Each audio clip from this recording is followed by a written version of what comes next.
Accounting है को क्या इनवैलिड दिखा रहा है पूर्वा को, एवरीबॉडी इज देयर, तो इनवैलिड कैसे आएगा भाई?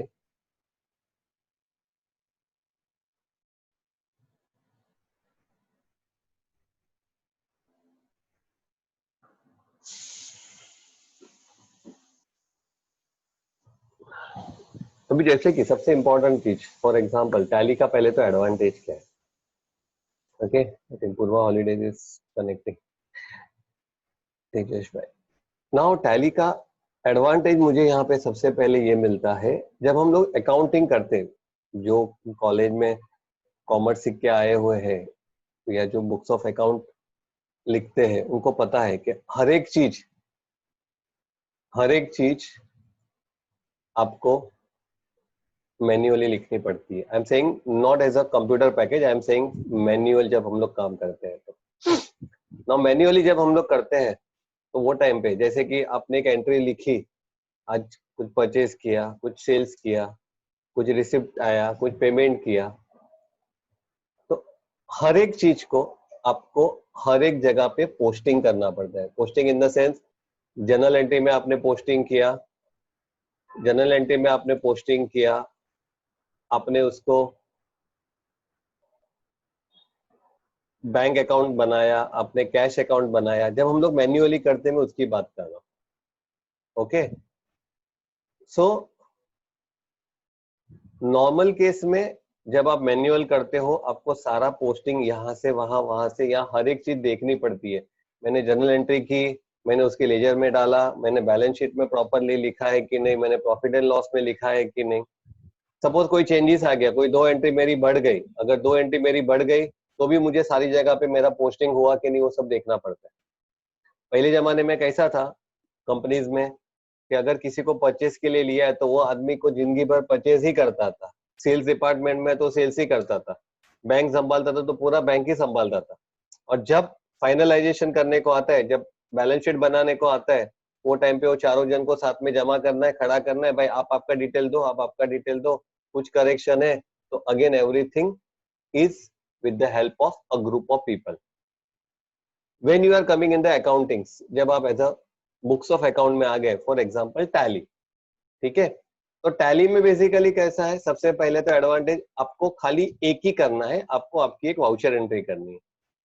आपने एक बार वो आपकी वाउचर एंट्री कर ली, सारा का सारा चीज कंप्यूटर टैली अपने आप कर लेता है। वो लेजर में पोस्टिंग हो या बैंक अकाउंट में पोस्टिंग हो, कैश की एंट्री हो, profit and loss, trading account, balance sheet, जहां पे भी है लेजर, वो अपने आप एंट्री कर लेता है। Only you have to make the voucher entry. ना वाउचर एंट्री करने के लिए आपको क्या क्या ध्यान में रखना है, वाउचर एंट्री के लिए आपको क्या क्या चाहिए।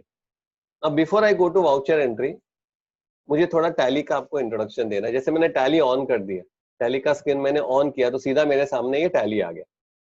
जिसके पास टैली नहीं है घर में, आप tallysolutions.com पे जाके आप एक ट्रायल वर्जन का टैली डाउनलोड कर सकते हो, जहां पे आप पूरा टैली यूज कर सकते हो 1 और 2 तारीख। जिसके पास है फाइन, नहीं है आप tallysolution.com पे जाके, अगर आपके पास कंप्यूटर है तो आप डाउनलोड करके आप टैली यूज करके घर में प्रैक्टिस आप कर सकते हो। रिमेंबर दैट, ठीक है। तो ये चीज एक आप ध्यान रखिएगा, this is what you have to do, तब तो क्या प्रैक्टिस कर पाएंगे। Now come back to Tally. जैसे मैंने यहाँ पे टैली ऑन किया, मेरे पास अभी टैली का ऑफिशियल वर्जन है। कैसे पता चलेगा? बिकॉज यहाँ पे सामने मुझे सीरियल नंबर दिखा रहा है। अगर एजुकेशन वर्जन होता, यानी मैंने ट्रायल डाला होता, तो मुझे वो एजुकेशन वर्जन दिखाता था। सबसे पहला जो टैली आया, टैली 4.0 था बहुत पहले। फिर जो सबसे ज्यादा चला टैली 4.5 था। जैसे अपना ये विंडोज है, विंडोज के पहले एक ऑपरेटिंग सिस्टम था डॉस करके, वो टाइम पे आपका टैली 4.5 था। टैली 4.5 के टाइम उसके बाद नेक्स्ट टैली आया आपका 5.4। Tally always work is believe in the number 9, remember that. फिर 5.4 आया, 5.4 के बाद 6.3 आया, 6.3 के बाद टैली 7.2 आया, 7.2 के बाद टैली 8.1 आया, फिर उसके बाद टैली 9.0 आया, और then now it is Tally ERP 9। उसके बाद अभी जो टैली आया, टैली ERP 9। ठीक है, तो आज की तारीख में जो भी टैली चलता है, ये टैली हमारा टैली ERP 9 है, टैली हमारा टैली ERP 9 है, बराबर है। तो ERP 9 में भी इन्होंने अभी क्या किया है, ERP 9 में भी इन्होंने अलग अलग रिलीज निकाला है। जस्ट आपको एक टैली का थोड़ा इंट्रोडक्शन दे रहा हूँ। सीरीज मेरा ए आ गया, फिर रिलीज 1 आ गया, 2 आ गया, 3 आ गया, अभी ये करंटली जो चल रहा है वो 6.6.2 में छोटे छोटे फीचर्स जैसे ऐड होते हैं ना, वैसे वो 0.1 0.2 ऐड करता है। थोड़ा प्रॉपर एक दो एडिशनल फीचर होता है, जो एग्जिस्टिंग फीचर में चेंजेस होता है तो 6.1 6.2 6.3, एडिशनल फीचर होता है तो 6.7 6.8, और कोई आपका पूरा कंसेप्ट चेंज होता है तो फिर उसका रिलीज 7 आएगा, या तो सीरीज ए का सीरीज बी हो सकता है। अभी उन्होंने सीरीज चालू कर दिया, tally.erp9 उन्होंने कॉन्स्टेंट कर दिया। Now series A B C D 26 चलते रहेगा, अभी 26 ईयर्स तक अभी टैली सीरीज चलते रहेगी, उसकी ABCD चालू है। सेकंड, यहाँ पे बाजू में जैसे मैंने बताया serial number, because this is my original tally, तो वो टैली का सीरियल नंबर दिखाता है। सिल्वर मतलब ये मेरा सिंगल यूजर है, सिंगल यूजर मतलब सिंगल कंप्यूटर पे मैं वर्क कर सकता हूँ। जब वहां पे गोल्ड लिखा होगा, यानी कि अगर ऑफिस है जहाँ पे मेरे पास 5-6 कंप्यूटर है, जहाँ पे एक कंप्यूटर मैंने एज अ सर्वर बनाया है, बाकी के कंप्यूटर कनेक्टेड है, तो वो मल्टी यूजर होता है, जिसको हम लोग टैली गोल्ड कहते हैं। ठीक है, फिर यहाँ पे TSS एक्सपायरी बता रहा है, जिसके पास ऑफिशियल टैली है, एजुकेशन वर्जन को कोई इश्यू नहीं है, बट जिसके पास ऑफिशियल टैली है, वो ऑफिशियल टैली में ऐसा होता है कि टैली का एक सब्सक्रिप्शन आता है। आज आपने नया टैली लिया, 1 साल तक टैली आपको सारे अपडेट्स फ्री देता है। After 1 year there is a nominal charges you have to pay. जैसे अभी यहाँ पे मुझे दिखा रहा है 28 फरवरी 2021, यानी कि ये डेट तक टैली में जो भी नया फीचर्स आएगा वो सारे मुझे फ्री मिलेंगे। आफ्टर 28 फरवरी 2021 अगर कुछ नया फीचर आता है तो आई हैव टू पे फॉर इट। और मेरा ये ईमेल आईडी, कभी भी टैली को आप एज अ सीरियल नंबर या आपका ईमेल आईडी से आप पहचाने जाते हैं। कभी भी आप अगर टैली में से टैली को फोन भी करते हो, कुछ पूछना है तो आपको पहले वो सीरियल नंबर पूछेगा, नहीं पता है ठीक है आपका अकाउंट नंबर दो, means you are genuine user of the tally, you are the official tally user, आपके पास लाइसेंस कॉपी है, बाकी का गेटवे वगैरह it's a part of it. Okay, जब आप ऑन करते हो यहाँ पे सबसे पहले वो आपको select company, create company, log in at remote user क्या है वो बाद में देखेंगे, बैकअप और रिस्टोर का ऑप्शन आता है, राइट। तो सबसे पहला चीज आज हम लोग स्टार्ट करते हैं कि how to create a company, क्योंकि जो ऑलरेडी काम भी कर रहे हैं ना, उनके पास, उनको भी मैं आज की तारीख में पूछूंगा ना तो काफी जन को पता नहीं होता है कि टैली में कंपनी क्रिएट कैसे होती है। क्यों? क्योंकि ऑलरेडी कंपनी रेडी है, उसमें लेजर रेडी है, मुझे जाके खाली डेटा एंट्री करनी है, उसके सिवा मुझे कुछ नहीं करना। ओके, तो ये चीज आप ध्यान रखिए, जब भी आपको टैली सबसे पहली बार आप करते हो, आपको क्या ध्यान में रखना है, दैट इज वन थिंग्स आपको ध्यान में रखना है। और एक बात, क्रिएट कंपनी एक बार होती है, मैंने काफी जगह पे देखा है वो हर एक फाइनेंशियल ईयर में अलग अलग कंपनी क्रिएट करते जा रहे हैं। Please don't do that. आप कैसे आगे स्प्लिट करना है, क्या करना है, हम लोग कोर्स में सीखते जाएंगे, बट ये चीज ध्यान रखना, क्योंकि आज इसलिए बता रहा हूँ बिकॉज 2 दिनों से सारी ऑफिस खुली हुई है, and those are already work on that, या उनके स्टाफ काम करते हैं, भाई उनको बोलो प्लीज नया कंपनी मत क्रिएट करो, उसको हम लोग स्प्लिट करके ले सकते हैं। क्यों, काय के लिए, I will come to that afterward, क्यों मैंने ये चीज ना बोल रहे हो, वो हम लोग करेंगे आगे। सो फर्स्ट हम लोग क्रिएट कंपनी करते हैं, तो we will start with the create company. ठीक है, नाउ क्रिएट कंपनी के अंदर सबसे पहला कंपनी का नाम, बराबर है, तो मैं यहाँ पे देता हूं सपोज टैली बैच में, डायरेक्ट कंपनी का नाम की जगह पे मैं अपना ध्यान में देता हूँ, क्योंकि मुझे ध्यान में रहेगा कि अपना batch Tally batch 7 to 8 PM का। इधर एक्चुअली आपको you have to give the name of the company, it can be a Jainik computers, it can be Purva holidays, it can be anything, या अग्रवाल डेपो कंपनी का नाम होगा यहाँ पे।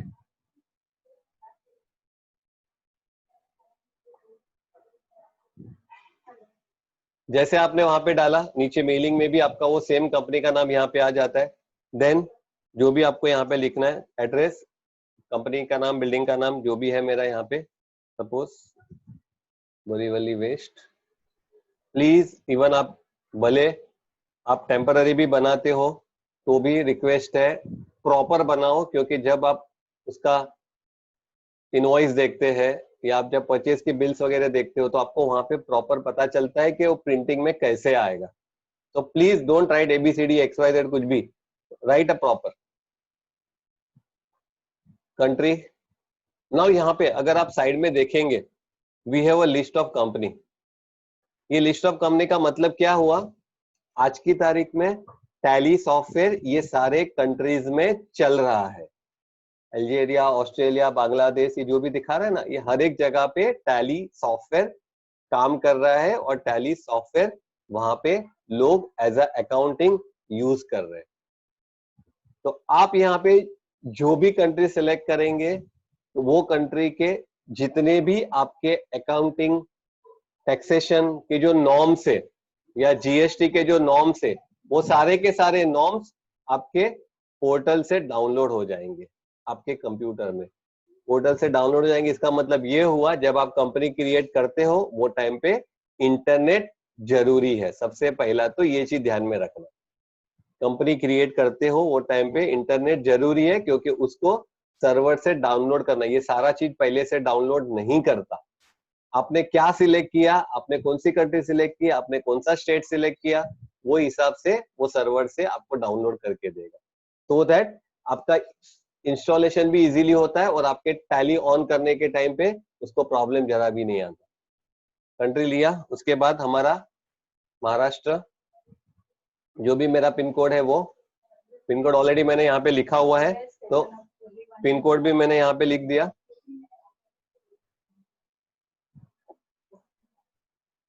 मेरा नंबर ही डाल दिया, मेरा ईमेल आईडी डाल दिया।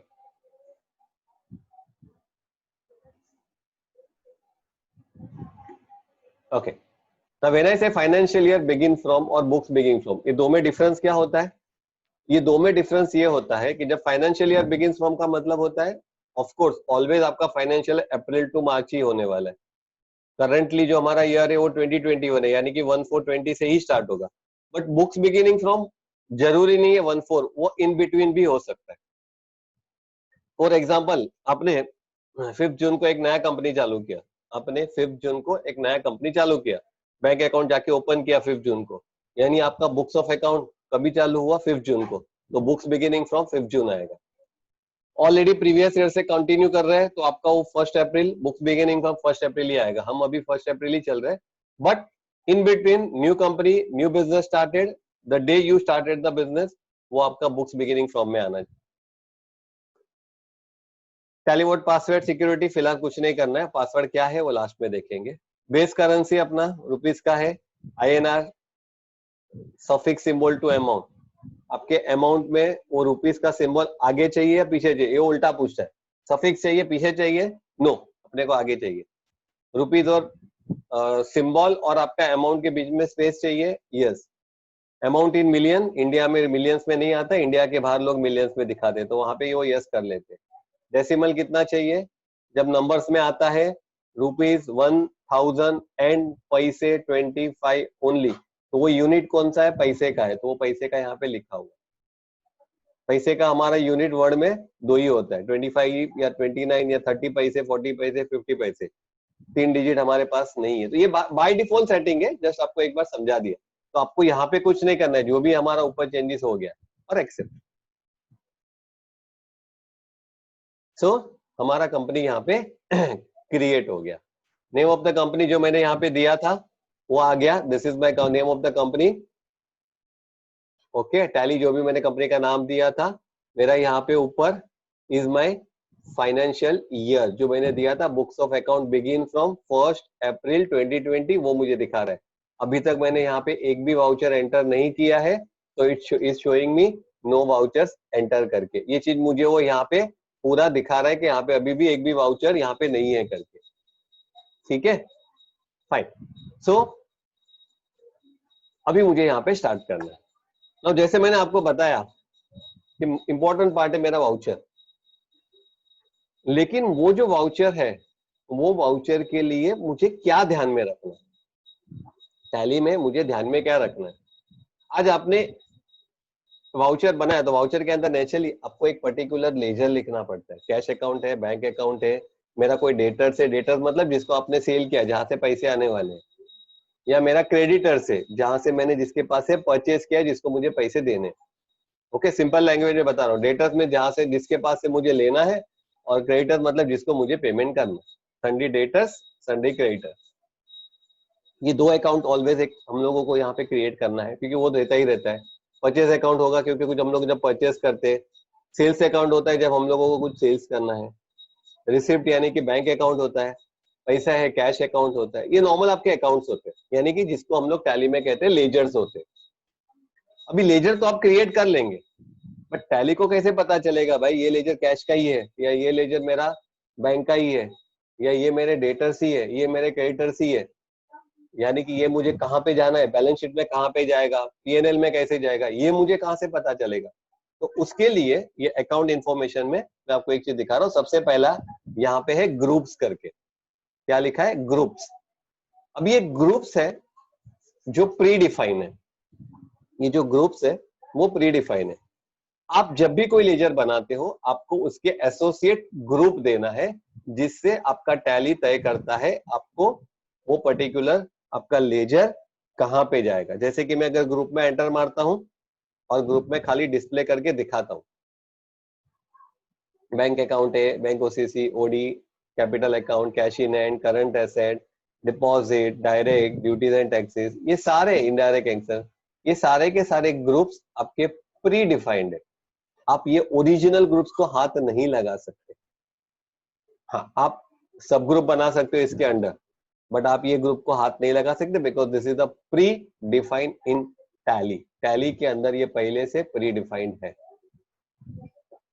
ठीक है, तो आप जब भी लेजर बनाएंगे, सबसे पहला इंपॉर्टेंट है आपको ग्रुप ध्यान में, मतलब कैश बनाया तो कैश इन हैंड में आना चाहिए। मेरा एचडीएफसी बैंक अकाउंट मैंने बनाया, यानी कि वो मेरा बैंक अकाउंट के ग्रुप उसका बैंक अकाउंट ही आना चाहिए। ओके, आपने अगर जेनिक कंप्यूटर्स किया तो Jenik computers, naturally Jenik computers अगर आपके पास से माल खरीद रहा है, राइट, तो आपको उसको सन्डी डेटर्स तो सन्डी डेटर्स ही करना है। ओके, अगर पूर्वा ट्रैवल्स, मेरे पूर्वा ट्रैवल्स के पास से मैं कुछ परचेस कर रहा हूं तो वो मेरा सन्डी क्रेडिटर्स ही आएगा। अग्रवाल बुक डिपो को मैं बेच रहा हूं तो मेरा सन्डी डेटर्स ही आएगा। तो ये चीज आपको ध्यान में रखनी है, आपका डेटर्स कैसे, क्रेडिटर्स क्या, ये सारा ग्रुप आपको डिफाइन करना है। ठीक है, तो ये ग्रुप आपके लिए बहुत इंपॉर्टेंट है जब भी आप लेजर डिफाइन करते हैं। आप बोले हमने लेजर बना दिया, हमने ग्रुप डिफाइन कर लिया, अभी क्या? मैं एस्केप मार रहा हूं टू कम बैक। जैसे अंदर गया एंटर करके, वैसे एस्केप मार के बाहर आना। अभी मुझे यहाँ पे एक चीज पूछा है कि मुझे पता चलेगा, टैली को कैसे पता चलेगा? लेजर मालूम पड़ी है टैली को, अभी टैली को कैसे पता चलेगा भाई कैश आया है या आपने कैश दिया है, या चेक आया है आपने चेक दिया है? तो उसके लिए हमारे पास यहाँ पे मास्टर्स और ट्रांजेक्शन, ये दो ऑलवेज होता है। मास्टर्स मतलब जो आपने लेजर ग्रुप एक बार क्रिएट करके रख दिए, फिर जो डे टू डे आप जर्नल एंट्री करेंगे वो आपके सारी ट्रांजेक्शन में आएगी। ट्रांजेक्शन में हमारा अकाउंटिंग वाउचर है, मैं एक बार एंटर मार के वाउचर स्क्रीन आपको ओपन करके दिखाता हूं। अभी यहाँ पे हमारे टाइप्स ऑफ वाउचर्स बहुत इंपॉर्टेंट है। क्यों? क्योंकि आपको आपकी एंट्री, आपका ट्रांजेक्शन क्या टाइप का है, वो हिसाब से आपको टाइप्स ऑफ वाउचर सिलेक्ट करने होते हैं। आपको वो टाइप्स ऑफ वाउचर आपको सिलेक्ट करने होते हैं। नाउ टाइप्स ऑफ वाउचर में क्या सिलेक्ट करना है, कैसे करना है? फॉर एग्जाम्पल, आज मैंने किसी से परचेस किया, यानी मुझे परचेस की एंट्री करनी है, तो मैं क्या करूंगा? मैं यहाँ पे पहले ये जो F9 परचेस लिखा हुआ है राइट साइड में, मैं परचेस करूंगा और फिर परचेस करने के बाद परचेस में एंट्री करूंगा। Mean I have to select type of voucher as a purchase, types of voucher as a purchase, और फिर मुझे एंट्री करनी है। सेम वे जैसे यहाँ पे राइट साइड में F8 है, सेल्स है, मतलब सेल्स की एंट्री करनी है, तो मुझे सेल्स सिलेक्ट करके करना है, सो दैट टैली नोज कि आप सेल्स की एंट्री कर रहे हो, तो बैकग्राउंड में वो पूरा सेल्स रिलेटेड सारा एनवायरमेंट क्रिएट हो जाता है। आपके पास पैसे आए, कैश आया या चेक आया, रिसिप्ट है, रिसिप्ट की एंट्री। कैश आपने पेड किया या चेक पेड किया, पेमेंट की एंट्री। बराबर है, रिसिप्ट, पेमेंट, परचेज, सेल्स। फिर यहाँ पे कॉन्ट्रा है। Now if you know Contra का मतलब ठीक है, जो अकाउंटिंग वाले हैं थोड़ा उनको पता है, but still people are confuse, contra का मतलब क्या, क्यों कॉन्ट्रा कहते हैं उसको। Simple example of the contra, आज मेरे पास बैंक में 50,000 का बैलेंस है मेरे बैंक अकाउंट पे, और मेरे हाथ में कैश ऑन हैंड 20,000 है।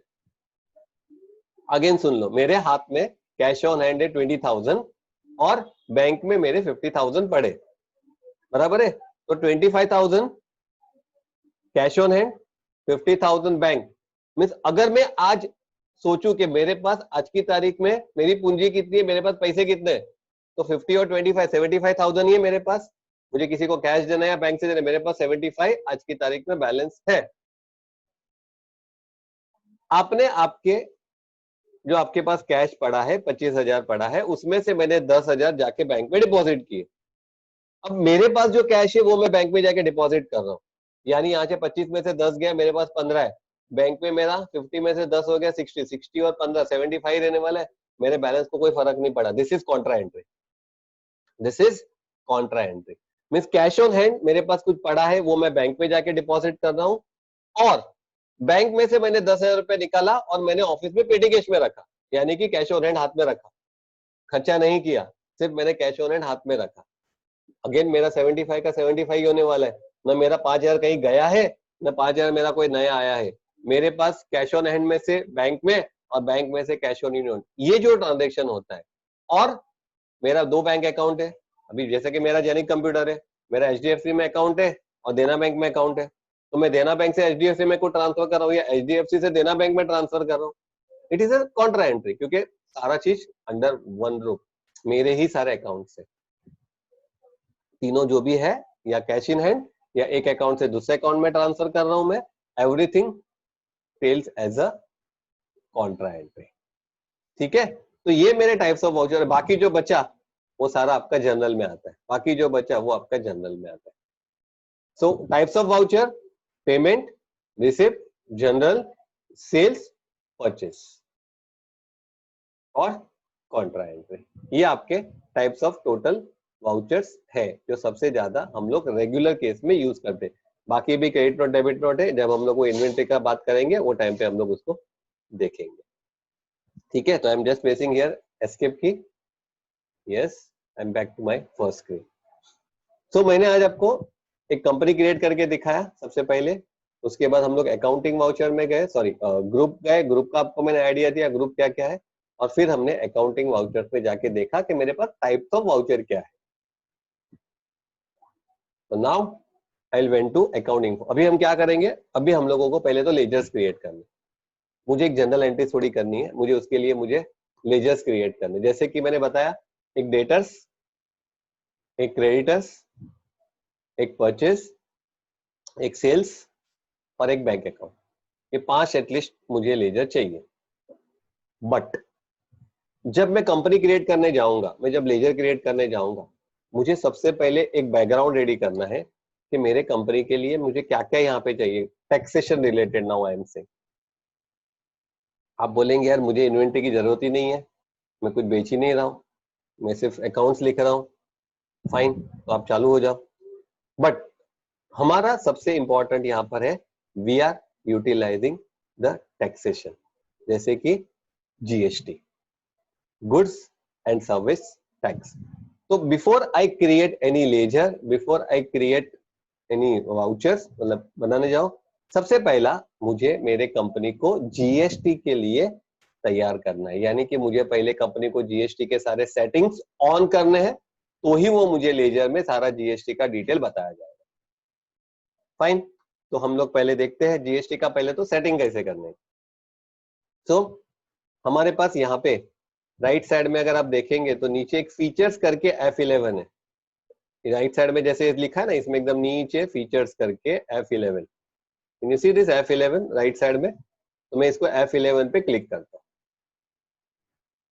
जैसे F11 के आगे इससे कंपनी फीचर, उसमें अकाउंटिंग फीचर, इन्वेंट्री फीचर, और तीसरा फीचर है मेरा स्टेट्यूटरी टैक्सेशन का फीचर।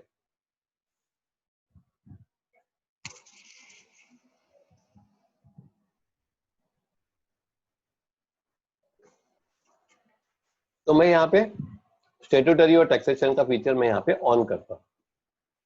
एंटर।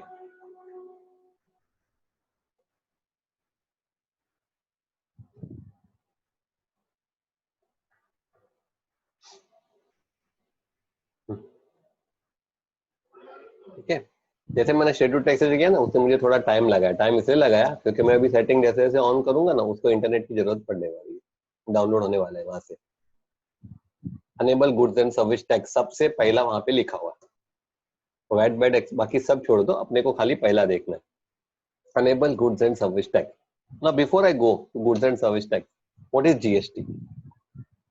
सबसे पहला क्वेश्चन आता है, यार ये जीएसटी तो सीख रहे, पर ये गुड्स एंड सर्विस टैक्स, ये जीएसटी हमारा क्या है? पहले सबसे पहले बिफोर 1 जुलाई 2017, मैं आपको बैक लेके जाता हूँ। 1 जुलाई 2017 के पहले there is something called VAT था, वैल्यू एडेड टैक्स था। परचेज सेल्स जो मटेरियल करते हैं ना उसमें, और जो सर्विसेज देते, सर्विस मतलब क्या, अभी जैसे मैं कंप्यूटर सर्विस देता हूँ, लैपटॉप रिपेयरिंग करता हूँ, इट्स माय सर्विस। आया, मैंने सॉफ्टवेयर वॉफ्टवेयर इंस्टॉल करके दिया, आपके कुछ कंप्यूटर में काम था मैंने करके दिया। एसी वाला आता है, एएमसी का सर्विस, साफ सफाई करके जाता है, इट्स ऑल सर्विस। तो उसके लिए सर्विस टैक्स था। आज आपने कंप्यूटर खरीदा, आपने माउस खरीदा, उसके लिए वैट था, वैल्यू एडेड टैक्स। और भी काफी सारे टैक्सेस थे, सब टैक्स को मर्ज करके गुड्स एंड सर्विस टैक्स एक जीएसटी करके बनाया गया। जीएसटी के अंदर सबसे पहले तो आप कैसे जीएसटी के अंदर आप, मतलब जीएसटी मुझे लेना है, जीएसटी नंबर लेना है, मैं जीएसटी में आता है कि नहीं वो कैसे पता चलेगा? Always it will work on your turnover. Turnover मतलब क्या? आज मैंने अगर 10 कंप्यूटर बेचे 25,000 वाले, बराबर है, 25,000 इंटू 10, 2,50,000, ये मेरा टर्नओवर हो गया। प्लस टैक्स अगर लगा होगा तो टैक्स हम लोग उसमें नहीं पकड़ते। एक्चुअल योर टर्नओवर मींस आप साल भर में कितना सेल करते हो। आपका टर्नओवर अगर 40 लैक्स, आपका टर्नओवर अगर 40 लैक्स या उससे ज्यादा है, आपको जीएसटी लेना है, बराबर है। और जिनका ऑलरेडी पहले वैट और सर्विस टैक्स था, वो ऑटोमेटिकली जीएसटी में वो कन्वर्ट करके दे ही दिया उनको नंबर। बट आज अगर आप बोलेंगे यार आज मेरे को बिजनेस चालू करना है, तो जीएसटी जरूरी है? डिपेंड।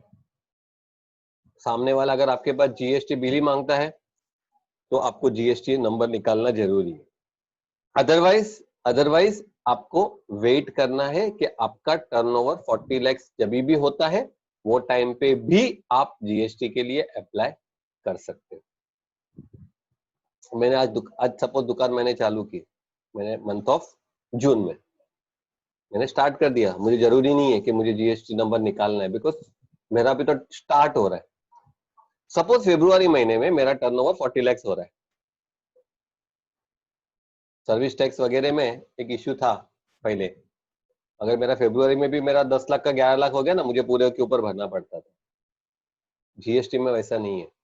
फरवरी में अगर आपका टर्नओवर 40 लाख हो रहा है, यू अप्लाई फॉर जीएसटी, और उसके बाद जिस दिन आपने अप्लाई किया उसके उसी दिन से आपके जीएसटी आपको एप्लीकेबल है, और आपको जीएसटी लोगों को बिल में ऐड करना चालू करना। अभी तक हमने ऐड ही नहीं किया तो हमको जीएसटी का कंसेप्ट ही नहीं आता। आप जिस दिन से लोगों को जीएसटी लगाना चालू करेंगे जीएसटी नंबर के बाद, उसी टाइम पे आपको जीएसटी के रिटर्न्स भरना है। जब तक आपको कुछ नहीं करना है, क्योंकि आप जीएसटी के नॉर्म्स में आते ही नहीं थे।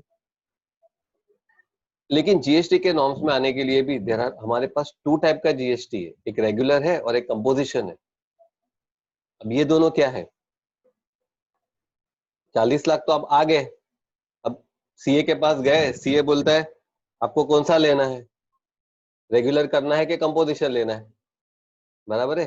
तो सबसे पहले क्वेश्चन ये आता है कि आपका टाइप ऑफ बिजनेस क्या है। पहले तो if you are in service industry तो उसके एक नॉर्म से तो ही आपको मिलेगा, अदरवाइज सर्विस इंडस्ट्री को कंपोजिशन नहीं मिलता।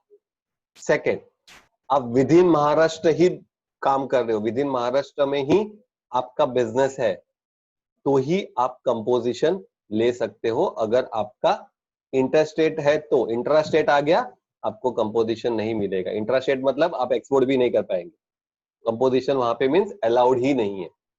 अगर आपको आउट ऑफ महाराष्ट्र को सेल करना है, आपको आउट ऑफ इंडिया सेल करना है, तो आपको रेगुलरली लेना है। और 40 लाख से हायर है आपका 1.5 CR, 1.5 करोड़ का अगर आपका टर्नओवर है। अगर उससे ज्यादा है तो भी आपको कंपोजिशन नहीं मिलेगा। ये दो का डिफरेंस मैं बताता हूँ। पहले मैं आपका नॉर्म्स बता रहा हूँ, नॉर्म्स में आप कैसे आ सकते हो।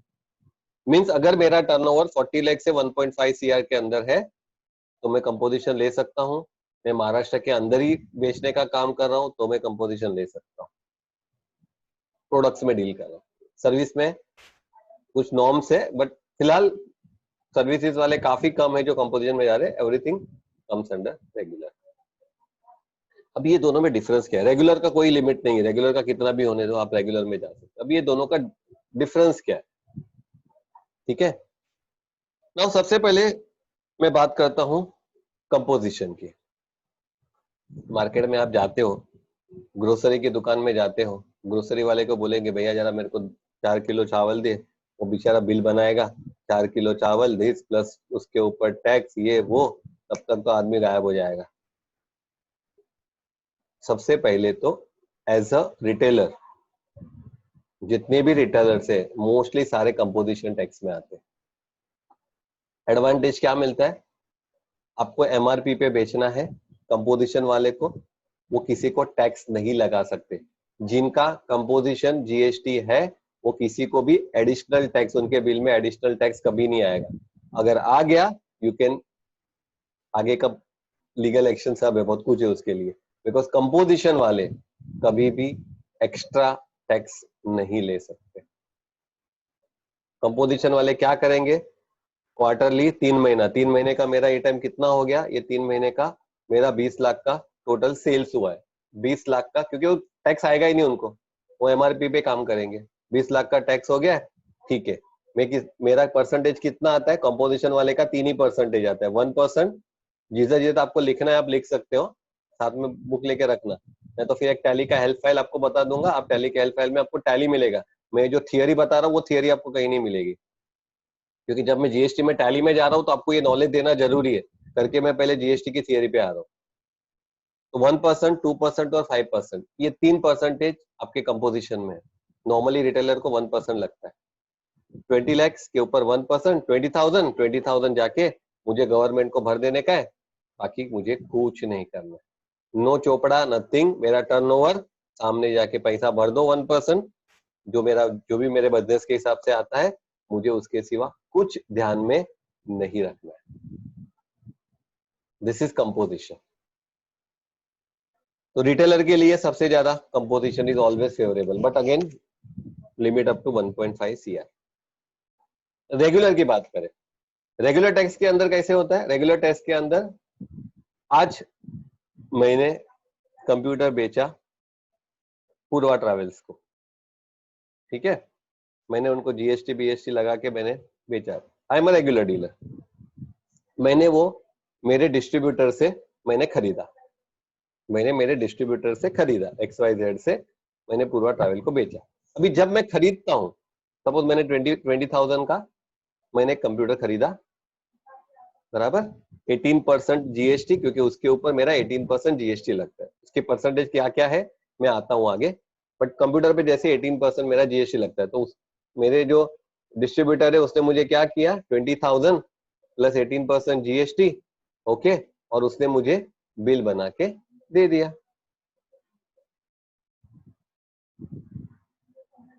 फाइन। तो 20,000 प्लस 18% GST यानी कि क्या हो गया? 23,600। तो 23,600 का उसने मुझे बिल दिया, ले लिया मैंने दिया तेजेश भाई को, पूर्वा ट्रैवल्स को, मैंने उनको 25,000 में बेचा, ठीक है। उसके ऊपर मैंने 18% GST लगा दिया। मैं 20 ने मैं 30 पकड़ रहा हूँ, मुझे कैलकुलेशन बोलने में इजी पड़े। 30,000 में मैंने बेचा, उसके ऊपर 18% मैंने GST लगा दिया 5,400, और मैंने उनको 35,400 में बेच दिया, ठीक है। अब मेरे लिए ये रेगुलर का फायदा क्या? यहां से मैंने 3,600 GST पे किया मैंने परचेस करने के टाइम, बराबर है। और सामने मैंने जो 30,000 पे बेचा 5,400 मैंने उससे उनसे जीएसटी कलेक्ट किया है।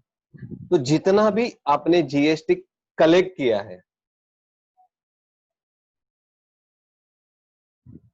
जितना भी आपने जीएसटी कलेक्ट किया है, ओके, तो वो जीएसटी माइनस जो जीएसटी आपने पे किया है, दोनों का डिफरेंस ही आपको गवर्नमेंट को भरना है। मीन्स अगर कल उठ के ऐसा हुआ कि मैंने टोटल जीएसटी ये महीने में कलेक्ट किया 20,000, तो वो पूरा का पूरा 20,000 आपको गवर्नमेंट को नहीं भरना है। सामने आपने जो पे किया है जीएसटी वो माइनस करना है।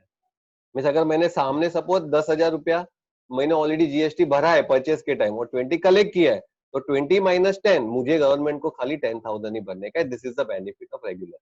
और जो मैं यहाँ पे परचेस का जो मैं उसके साथ सेट ऑफ ले रहा हूँ, उसको हम लोग एक तो सेट ऑफ बोलते हैं, और ITC input tax credit ITC लेता हूं मैं, ये रेगुलर में पॉसिबल है। कंपोजिशन में मैं कोई चीज का सेट ऑफ नहीं लग सकता। जो मैंने दिया भूल जाने का, यहां से कलेक्ट नहीं करना है, खाली मुझे मेरे टर्नओवर के ऊपर जो भी 1% 2% जो आता है वो मुझे भरना है। समझ में आ गया? तो ये दो इंपॉर्टेंट चीज है आपका, एक रेगुलर और दूसरा है कंपोजिशन। दूसरा डिफरेंस दोनों में, कंपोजिशन के अंदर मुझे क्वार्टरली एक सिंगल रिटर्न भरना होता है। कौन सा रिटर्न है क्या है वो आगे आएगा। एक क्वार्टरली एक सिंगल रिटर्न भरना है, इतना टर्नओवर, सामने मैंने पैसा भर दिया, भूल जा। रेगुलर में मतलब कंपोजिशन में क्वार्टरली एक इंटू 3 4 क्वार्टर का और एक फाइनल 5 रिटर्न में काम खत्म हो गया। रेगुलर में आपको क्या ध्यान में रखना है और कितने रिटर्न भरने? रेगुलर में सबसे पहला आता है जीएसटीआर 1।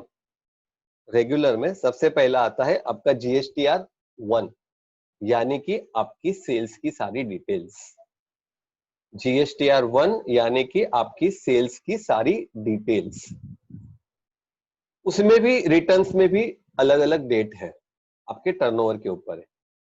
मेरा टर्नओवर अगर 1.5 करोड़ के ऊपर है तो मुझे हर एक महीने को रिटर्न्स भरना है।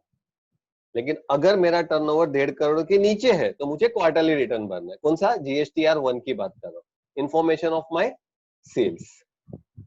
ठीक है, तो सबसे पहले ये चीज ध्यान रखना, जीएसटीआर 1 मुझे कब भरना है? Depending on my turnover. अगर मेरा टर्नओवर 1.5 करोड़ के ऊपर है तो ये जैसे कि ये मेरा महीना गया, अभी मई महीना गया, तो मई महीने का मुझे रिटर्न 10th जून तक भरना है। 10th June is the deadline for GSTR 1। अगर मेरा ये रिटर्न जीएसटीआर 1 मई महीने का मुझे 10th जून तक भरना है, अगर मेरा टर्नओवर 10 करोड़ के ऊपर है। अदरवाइज अगर नीचे 1.5 करोड़ के ऊपर है, अगर 1.5 करोड़ के नीचे है तो अप्रैल मई जून 3 महीना है, 31 जुलाई तक मुझे मेरा जीएसटीआर 1 भरना है, क्वार्टरली है। ये फर्स्ट रिटर्न हो गया जीएसटीआर 1। सेकेंड रिटर्न जो मुझे भरना होता है जीएसटीआर 3B, बाकी अलग है बट अभी जो है मैं वही इतना ही आपको नॉलेज दे रहा हूँ। GSTR 3B, this is a summary. Summary का मतलब क्या?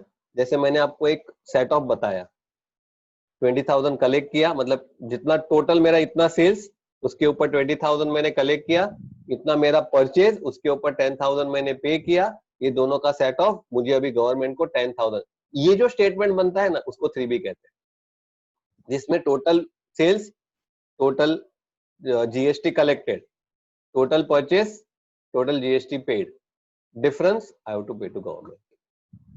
This is my GSTR 3B, जो एवरी मंथ का 20th को हम लोग भरते हैं।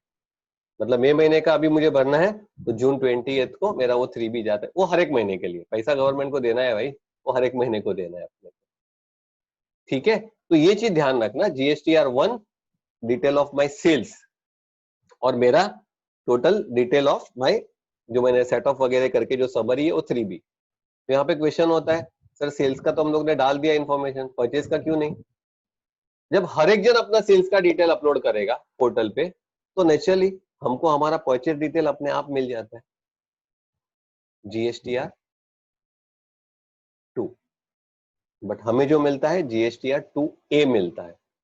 क्यों 2A? क्योंकि मैंने जब सेल्स का इंफॉर्मेशन अपलोड किया, मैंने कंप्यूटर बेचा पूर्वा ट्रैवल्स को, तो मैंने जब मेरा सेल्स का बिल अपलोड किया, उनको उनके पोर्टल पे से GSTR 2A उनके परचेस की डिटेल मिलेगी, भाई ये परचेस की डिटेल आपकी इतनी इतनी है, ये ऑटोमेटिक मिलेगी, ये ऑटोमेटिक मिलती है, इंडिया है, उनको चेक करना जरूरी है, क्योंकि मैंने अगर महीने में 10 बिल बनाए, अगर एक आध बिल मैंने अगर वहां पे अपलोड नहीं किया, उनको वहां पे नहीं मिला, तो वो उनको प्रॉब्लम होगा, मुझे जब होगा तभी की बात तभी होगी। इट मीन्स आपको आपका GSTR 2A भी एवरी टाइम चेक पोर्टल पे जाके करना है। मैं जो आज कम से कम मेरे ख्याल से जुलाई 2017 से अभी तक मुझे लगता है मैं कम से कम 150 से 200 कंपनी को मैंने विजिट किया होगा और training of GST till now, ये लास्ट 2 साल में मुझे 3 से 4 कंपनी ऐसी मिली है जिसमें 60,000, किसी का 1 लाख, किसी का 1.5 लाख की एंट्री उनके पास नहीं थी, मतलब परचेज की इंफॉर्मेशन नहीं थी। मैं सबको ये भी सिखाता हूँ खास कि भाई आपका पोर्टल पे जाके GSTR 2A देखो करके, सामने वाले ने भरा नहीं होगा और आप यहाँ पे उसका सेट ऑफ लेते हो ना, 3 महीने के बाद वो रिवर्स हो जाएगा, आपको वो भी भरना पड़ेगा और 3 महीने का आपको इंटरेस्ट भी भरना पड़ेगा। तो always remember to check GSTR 2A। आज की तारीख में गवर्नमेंट का रूल्स अलग है। आज की तारीख में अगर सामने वाले ने नहीं भरा है, आप 10% से ज्यादा नहीं ले सकते। मीन्स अगर आपने मेरे पास से खरीदा हुआ है, अरे आप मैंने अगर आपने मेरे से खरीदा हुआ है और अगर वो 5,000 रुपए का आपका GST है, तो आपसे 500 रुपया ले सकते हो जब तक मेरा इंफॉर्मेशन पोर्टल पे नहीं आता। यह रूल पहले 20 था, पहले पूरा था, फिर 20 आया, आज की तारीख में 10%। तो ये सब रूल्स मैं आपको इसलिए बता रहा हूँ क्योंकि आपको पता होना चाहिए GST के सारे रिटर्न्स क्या है और GST जब हम लोग भरते हैं तो क्या ध्यान में रखना है, and there are so many things are there. तो GSTR 1, 2A और 3B, ये 3 रिटर्न आपको ध्यान में रखना है, उसमें से सिर्फ 2 ही रिटर्न हमको भरना है, GSTR 1 और 3B। 2A अपने आप मुझे पोर्टल पे मेरे उसमें मिल जाता है, बट वो आपको चेक करना है कि आपने जितने भी परचेज किए वो सारे ने बिल डाले कि नहीं। इसमें एक चीज और मैं आपको ऐड करता हूँ, मैं नॉर्मली हर एक को बहुत वार्न करता हूँ, आप रेगुलर सबके खरीदी करते हो तो आपको पता है यार वो बंदा भरता है, ठीक है। आज कोई नया वेंडर आपका आया, मतलब जिसके पास है आपको खरीदना है, मैं खरीदने की बात कर रहा हूँ, सेल्स का फर्क नहीं पड़ता, उसको बेचा, GST कलेक्ट किया, फिर मेरे पे उसको फिक्र करनी है, मुझे नहीं करनी। बट मैं जब परचेस करता हूँ ना, क्योंकि मैं उसको GST पे करता हूँ, जब मैं उसको GST पे करता हूँ ना, तो मैं उसका सेट ऑफ लेता हूँ। अगर वो बंदे ने नहीं भरा तो क्या, ये सेट ऑफ मेरे सर पे आएगा, मतलब वो रिवर्स होता है, मुझे गवर्नमेंट को वापस वो भरना पड़ता है, टैक्स भरना पड़ता है, उसके ऊपर इंटरेस्ट भरना पड़ता है।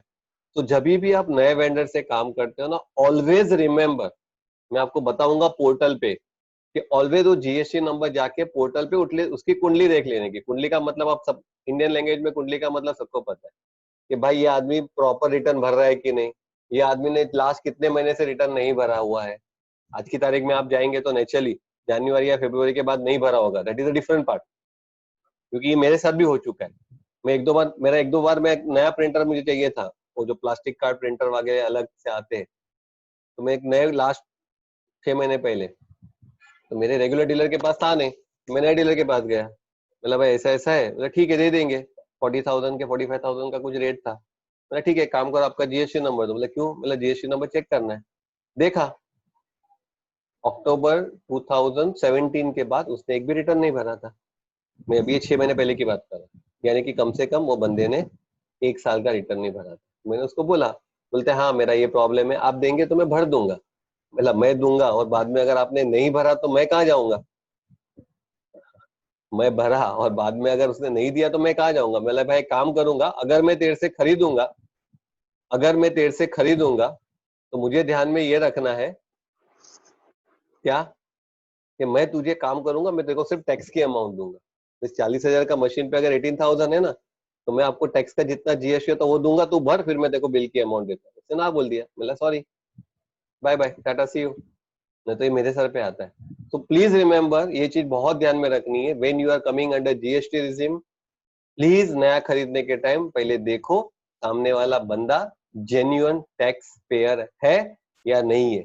नहीं तो ओरिजिनल तो बात है, अपना वो जीएसटी का पैसा जाएगा, वो हमें रिवर्स भरना पड़ेगा, हमको ढूंढना। पहले ऐसा होता था, जो हमारे अकाउंटेंट्स जो जो है जिनको पता है, पहले वैट में ये चीज होती थी, 3 साल के बाद मालूम पड़ता, अरे भाई वो बंदा गायब हो गया, उससे वैट ही नहीं भरा था। 3 साल के बाद क्या, ये तो तुरंत सामने सामने मालूम पड़ता है, हर महीने 2 महीने में। तो आप उसको पकड़ सकते हो, भाई तूने डाला नहीं है, बिल अपलोड करो करके। नहीं तो 2-3 साल के बाद पूरा इंटरेस्ट के साथ लंबा चौड़ा आएगा, तो ना आपको मालूम पड़ेगा ना उनको पता चलेगा किधर आदमी कहाँ चला गया करके। ठीक है, तो ये चीज ध्यान रखना, हमारे return GSTR1, GSTR2B, GSTR3B। Composition में GSTR4 करके आता है, that is a different part, but ये 3 जो रेगुलर के लिए जो इंपॉर्टेंट है, वो आपको मैंने थोड़ा आज बता दिया। ठीक है, सो अभी जीएसटी के मुझे यहाँ पे सेटिंग करने, आज खाली मैं यस करके कैसे करने का बताऊंगा, फिर आगे हम लोग नेक्स्ट टाइम देंगे। तो यहाँ पे आई एम गिविंग यस,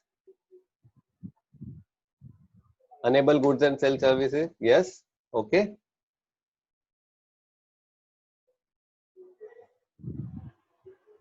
तो जैसे मैंने enable goods and service yes किया, उसके बाद उन्हें यस किया, तो उसके लिए मुझे सेटिंग तो करनी पड़ेगी। तो set and alter GST detail मैंने दे दिया यस।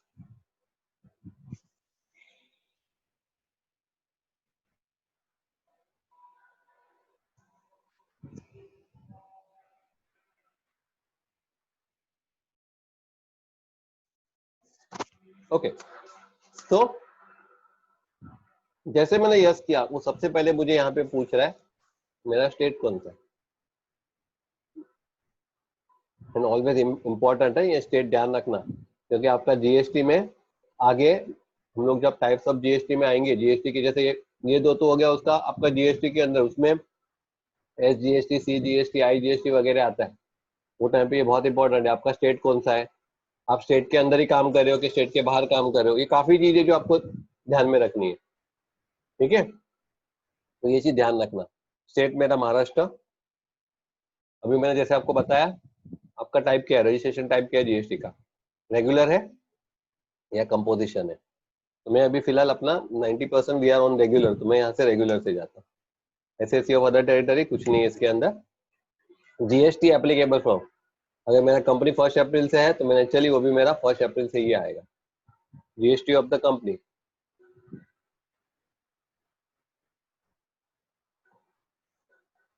अभी यहाँ पे मैंने मेरा जीएसटी नंबर लिखा है, यहाँ पे मैंने मेरा जीएसटी नंबर लिखा, ठीक है 27।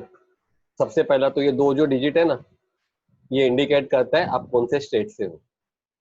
27 is a code of Maharashtra, मतलब जब किसी का आपका जीएसटी नंबर आता है, वो टाइम पे अगर आपने देख लिया कि भाई ये 27 है, 27 का मतलब ये होता है कि ये महाराष्ट्र से है, ये बंदा महाराष्ट्र से है, दिस इज सबसे पहला। उसके बाद 10 डिजिट आपका परमानेंट अकाउंट नंबर यानी कि पैन नंबर है, AAEPS9860L। इसका मतलब ये हो गया कि अगर कभी किसी के पास किसी का पैन नंबर भी होगा ना, तो भी आप पोर्टल पे जाके चेक कर सकते हो उसकी कुंडली कि भाई उसका जीएसटी नंबर कौन सा है और उसने वो प्रॉपरली भर रहा है कि नहीं। यानी 27 जो पहला है वो आपका स्टेट कोड है, उसके बाद का जो 10 डिजिट है वो उसका पैन नंबर है। फिर जो 1 है ना, 1, ये 1 स्टार्टिंग में जब जो जो सर्विस टैक्स से आया ना उनको 2 मिला था, और जो वैट से आया उनको 1 मिला था। बट इसमें भी ऐसा है, ये 1 और 2 मैंने मेरे एक ही पैन नंबर के ऊपर अगर मैंने 2 जीएसटी अप्लाई किए है। आप बोलेंगे यार कोई बंदा 2 जीएसटी क्यों अप्लाई करेगा, मेरे पास अगर मेरे बिजनेस के वर्टिकल्स अलग है ना, व्हेन आई से वर्टिकल्स का मतलब क्या, मेरा कंप्यूटर ट्रेनिंग है, मेरा लैपटॉप का रिपेयरिंग का काम है, मैं टैली सॉफ्टवेयर बेचता हूँ, मैं बल्क एसएमएस का काम करता हूँ, मैं वेबसाइट डिजाइन करता हूँ, तो आई हैव मल्टीपल वर्टिकल्स, मैं हर एक के लिए एक ही वापर रहा हूँ। बट कभी ऐसा होता है कि मुझे मेरे दूसरे बिजनेस के लिए मुझे अलग से एक जीएसटी नंबर चाहिए, मैं ले सकता हूँ। वो टाइम पे मुझे 1 की जगह पे 2 मिलेगा, क्यों, क्योंकि वो सेम के ऊपर मैंने और एक जीएसटी नंबर अप्लाई किया विद इन द स्टेट बोला, दूसरे स्टेट में होगा तो वो 27 ही चेंज होने वाला है। तो अगर मैंने यहाँ पे किया तो फिर मुझे वहां पे वो टाइम पे वो सेक्ट 2 मिल जाएगा। Okay, Z is a fixed, कहीं भी किसी का भी देखो जो जेड जो प्लेस पे वो जगह पे होगा, और लास्ट उसको हम लोग नॉर्मली चेकसम यूनिट कहते हैं, depending on your type of company, your turnover, वो आपको जीएसटी के पोर्टल से ऑटोमेटिक मिलता है। आज की तारीख में जीएसटी नंबर आप अप्लाई करते हो, 7 दिन के अंदर आपको जीएसटी नंबर मिलता है मैक्स। अगर एवरीथिंग इज फाइन 3 या 4 दिन में भी आ जाता है। ठीक है, तो 27 स्टोर आपका स्टेट का कोड, फिर पैन नंबर 1Z और W, मेरा टर्नओवर, यानी कि ये GSTR1 जैसे मैंने अभी आपको बताया, अगर 1.5 करोड़ के ऊपर है तो मेरा मंथली आएगा, अगर मेरा 1.5 करोड़ के नीचे है तो क्वार्टरली आएगा। इसमें भी ध्यान रखना, मैं भी तो क्वार्टरली दे रहा हूँ। आप जब अप्रैल महीने का जब रिटर्न भरते हो ना, अगर वो टाइम पे आपने अगर दे दिया, भले मेरा 1.5 करोड़ से नीचे और मंथली दे दिया, यानी कि मार्च फाइनेंशियल ईयर एंड तक आपको कंपलसरी आपको मंथली ही करना है, भले आप क्वार्टरली में आते हो। ये अप्रैल में डिसाइड करना है आपको मंथली करना है क्वार्टरली करना है। E way bill applicable from web. E way bill का मतलब पता है, it's moment of goods. E way bill का मतलब होता है moment of goods registered on portal. Portal पे मुझे रजिस्ट्रेशन करना है ई वे बिल का। मेरा मटेरियल गोरेगांव से अंधेरी जा रहा है, या मेरा गोरेगांव से थाना जा रहा है, या गोरेगांव से दिल्ली जा रहा है, मुझे ऑनलाइन उसकी एंट्री करनी पड़ती है। ये गुड्स है, ये इसका रेट है, ये उसका ये है, पूरा डिटेल्स रजिस्टर करना पड़ता है। रजिस्टर करने के बाद वहां से मुझे एक नंबर मिलता है, वो आपके इनवॉइस में होना चाहिए। रास्ते में कहीं पे भी पकड़ा किसी ने आपका, वो ई वे बिल नंबर से वो क्लिक करके वो पोर्टल से कनेक्ट होके भाई जो अंदर लिखा है वही चीज है कि नहीं, तो वो e way bill is very very important. ठीक है, ई वे बिल एप्लीकेबल 1 अप्रैल ही है। ई वे बिल में भी कैसा है, उसका थ्रेशोल्ड लिमिट है। थ्रेशोल्ड लिमिट मतलब क्या है कि कभी ई वे बिल जनरेट करना, दो इट्स अ लिमिट। आज की तारीख में कोई भी ट्रांसपोर्ट वाला विदाउट ई वे बिल लेता ही नहीं है, तो वो थ्रेशोल्ड का मतलब नहीं। Otherwise with in state 1 lakh की लिमिट है, आउट ऑफ स्टेट 50,000 है। बट आपने एक बार एक ट्रैवल्स वाले को दिया, 10,000 का भी माल आज की तारीख में आप देते हो, क्योंकि वो ट्रैवल वाला और 5 जन का मटेरियल लेके जाता होगा, तो वो कंपलसरी आपको ई वे बिल मांगेगा ही मांगेगा। तो e way bill is compulsory. Okay, बाकी फिलहाल इसमें से अभी हमको कोई चीज की फिलहाल जरूरत नहीं है। हाँ, बिफोर आई गो जस्ट एक छोटा सा ये चीज बता दूं, क्योंकि आज थोड़ा ये थियरी में ही खत्म होने वाला है, ऑलरेडी 8 बज गए। एडवांस के ऊपर अभी नहीं है। पहले तो एडवांस बेसिकली क्या था, सपोज आज मुझे मयूर भाई हमारे हैं, मयूर भाई ने मुझे 5 लाख का ऑर्डर दिया कि मुझे 5 लाख का ये सामान चाहिए। आज जब भी बड़ा होगा तो नेचुरली हम लोग उनसे एडवांस लेते हैं, तो उन्होंने उसके साथ में मुझे 2 लाख का चेक दिया। अब जब उन्होंने 2 लाख का चेक दिया तो इनवॉइस तो बना नहीं है, यानी कि जीएसटी बीएसटी का कोई उसमें कंसर्न नहीं आता। तो पहले ऐसा था कि वो 2 lakh means inclusive of GST पकड़ने का, यानी उसमें से वो 18% इंक्लूसिव पकड़ के वो अमाउंट गवर्नमेंट को तुम जीएसटी में बताओ और बाकी का आपका एडवांस करके दो। आज की तारीख में वो नहीं है, तो वो फिलहाल नहीं है। रिवर्स चार्जेस, रिवर्स चार्जेस की थोड़ी हिस्ट्री बता देता हूँ मैं। 1 जुलाई 2017 द डे जीएसटी मेरा इंप्लीमेंट हुआ। स्टार्टिंग में कैसा था, अगर आपने अनरजिस्टर्ड डीलर से कुछ खरीदा ना, अनरजिस्टर्ड मतलब जैसे आज की तारीख में 40 लाख मतलब जीएसटी में है, मेरे पास जीएसटी नंबर नहीं है और आपने मेरे पास से कुछ खरीदी किया, 10,000 का माल खरीदी किया आपने, ठीक है, तो मैं तो आपको 10,000 का बिल दे दूंगा और आपने ले लिया। वही चीज आप जब कोई रजिस्टर्ड डीलर से लेते हो तो 10,000 प्लस 18% वो 1,800 रुपए ऐड करेगा, 11,800 रुपए आप उसको भरेंगे। अभी उसको आपने 11,800 भरा क्योंकि वो रजिस्टर्ड था। मुझे आपने कितना दिया था, 10,000, क्योंकि मैंने आपसे चार्ज नहीं किया, लेकिन मेरे जो 10,000 है ना उसके ऊपर 1,800 रुपया आपको गवर्नमेंट को पे करने का सेम मंथ में। Reverse charge, this is called reverse charge. But बाद में प्रॉब्लम ऐसा आने लगा, छोटे मोटे व्यापारी, छोटे मोटे जो काम करने वाले थे, तो रिवर्स चार्ज मतलब मुझे डबल अकाउंट्स का काम करना पड़ता है। वो लो फिर उस पर रिवर्स चार्ज मारो, जो अकाउंट्स का काम करते they know it's very very headache वाला काम। ये महीने में कितना आपने अनरजिस्टर्ड से लिया, इतना भरो, गवर्नमेंट को भरो, फिर अगले महीने उसके ऊपर सेट ऑफ लो, तो सेम महीने में लेना वो अगले महीने में लो। फिर उसके बाद वो चीज बंद की, फिर उन्होंने किया पर डे का 5,000 रुपया अलाउड किया कि पर डे 5,000 रुपीज में आपको अलाउड करते हैं। तो always Indian people always smart enough. मैंने मयूर भाई को बोला, मयूर भाई आपको 1.5 लाख का माल चाहिए, ठीक है, काम करूंगा, मैं आपको रोज का 5,000 का बिल दूंगा। अलाउड है रोज का 5,000, 30 दिन तक मैं दे सकता हूँ। सब झंझट बाद में निकाल दिया। आज की तारीख में रिवर्स चार्जेस है ही नहीं, है वो खाली रिवर्स चार्जेस है वो खाली एक एडवोकेट के ऊपर है, एडवोकेट चार्जेस। अगर आपका लीगल फीस जो बोलते हैं ना, लीगल फीस वाले वो लोग चार्ज नहीं करते। आपने अगर लीगल फीस किसी को पे की है तो उसके ऊपर आपको रिवर्स चार्जेस गवर्नमेंट को भरना है। सेकेंड, इंपोर्ट के ऊपर, आप बाहर से आपने कुछ खरीदा है, क्योंकि वो बाहर वाला, आउट ऑफ इंडिया वाला आपसे कोई चार्ज नहीं लगाएगा, वो आपको रिवर्स चार्ज भरना है। And third, on register traveller, transportation company, आप जब ट्रांसपोर्टेशन कंपनी से आपका मटेरियल भेजते हो, उसने जीएसटी लगाया है, फाइन। अगर अनरजिस्टर्ड ट्रांसपोर्ट वाला है तो उसके ऊपर आपको रिवर्स चार्जेस भरना है। ये तीन केस में आज की तारीख में भी रिवर्स चार्ज एप्लीकेबल है, लीगल फीस, अनरजिस्टर्ड ट्रांसपोर्टेशन वाला, और तीसरा इंपोर्ट अगर आपने कुछ किया है तो। फिलहाल तो यहाँ पे मुझे किसी की जरूरत नहीं है, बट मैंने आपको एक बार यहाँ पे बता दिया। एक्सेप्ट, ठीक है। और इसको मैं सेव करता हूँ या एंटर मार के या कंट्रोल ए करता हूँ कि मुझे ये सिनेरियो से बाहर आना है, यहाँ से मुझे मेन स्क्रीन पे आना है। हाँ, फाइन। तो आज मैंने आपको एक कंपनी क्रिएशन का पूरा एक इंट्रोडक्शन दिया, कंपनी क्रिएट कैसे करते हैं, लेजर क्या होता है, ग्रुप क्या होता है, टाइप्स ऑफ वाउचर क्या होता है, और मैंने आपको थोड़ा जीएसटी का मैंने आपको बैकग्राउंड दिया कि बेसिकली जीएसटी में क्या क्या होता है, टाइप्स ऑफ जीएसटी क्या है, and there are different regular और कंपोजिशन क्या होता है, जीएसटी का जो मैंने सेटिंग्स कैसे करना है, एडवांस पहले क्या था, रिवर्स चार्जेस क्या था, और बाकी सब। तो अभी हम लोग आज यहाँ पे स्टॉप करते हैं। आगे परसों सेम टाइम पे हम लोग मिलेंगे, वहां पे कंपनी क्रिएट करने के बाद अभी हमको लेजर्स क्रिएट करने हैं जीएसटी की सेटिंग के साथ। तो वो लेजर कैसे क्रिएट करने का और बाद में एंट्री वगैरह कैसे करने का, 1 बाय 1 हम लोग वेडनेसडे से स्टार्ट करेंगे, ठीक है। अभी तक मैं किसी को कुछ पूछना मैंने बताया, उसमें से अगर किसी को पूछना है आप मुझे अनम्यूट, आप अपने आप को अनम्यूट करके आप मुझे पूछ सकते हैं। If it is okay then we will stop today. Chat box पे है, अगर चैट बॉक्स भी है, अगर ओके है तो you can just say okay. तो आज फिनिश।